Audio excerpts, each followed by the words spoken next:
Ito mga kalibre, dumating na yung order natin na power supply doon sa panel natin. Ito yung 4 wires ata ito mga kalibre.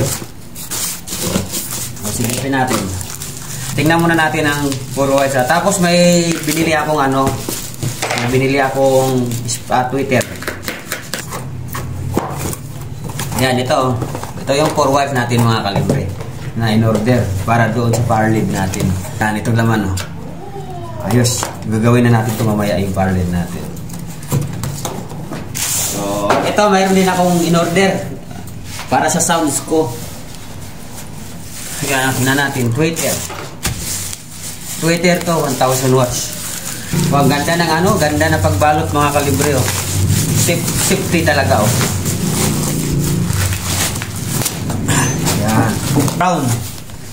Crown mga kalibre yan, CT-1000. Bigat master, ang bigat mga kalibre. Mabigat siya. So yan Bah, sulit to mga kalibre, ang ganda. Ang laki. Bigat mga kalibre Sobrang bigat Ito. Ang bigat pala nito, parang mga 10 kilos. Yung mga ganun, mga 10 kilos mga kalibre. Tingnan natin mga lagyan to tornilyo. So ito, mayroon siyang kasamang kapasitor. Saka ito yung mga tornilyo ata niya to. Yun, kalibre yan. Ito tornilyo yan.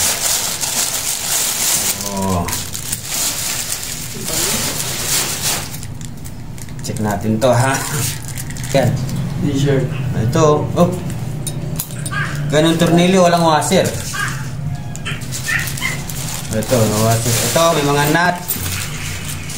Galat na tayo sa linggo. Ito, may mga nut, Pasal-pasal namin. Muwa. Yun. Ang problema nito, yung tweeter ko ay diretso yung horn, hindi ganito. So, walang problema daw yan. Kasi mayroon tayong binili dito na pang-adapter. Tingnan natin kung sukat ba itong adapter na binili natin doon sa pan-tweeter. Buksan natin.